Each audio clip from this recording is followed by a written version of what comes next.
free coin နေရသလောက်နဲ့အရီယာတော့လိုက်တယ်ဗျာနည်းနည်းလောက်ရှိတာလေးတွေပေါ့ဗျာနည်းလောက်စုလိုက်လိုက်စုလိုက်ပေါ့ဗျာထင်းတဲ့တိုင်းမှာပဲဗျာညနေကကိုယ်ပဲရှိမနေတယ် coin ရှိရတာကိုယ်ဘာမှမရလိုက်ဆိုတော့ဗျာအဲ့လက်ကလေးတော့ကောင်းမှမပါဘူးဒါပေမဲ့ကျွန်တော် promo coin လေးဝယ်ပြီးတော့လိုက်တယ်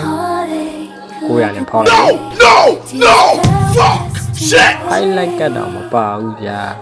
တကယ်ကြီးကိုရင်းနေမကောင်းဘူးဗျာ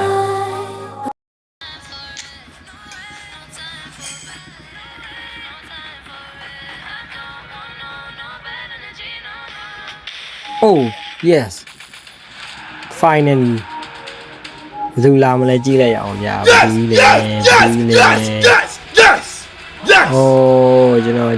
လိုချင်တဲ့ area လို့ဗျာကျွန်တော်မျိုးလဲခဲတာလေကျွန်တော်လိုချင်တဲ့ကောင်ကြီးတော့ဆုံးတော့ရသွားခဲ့ပါပြီလို့နော်ပြီးတော့ပါတယ်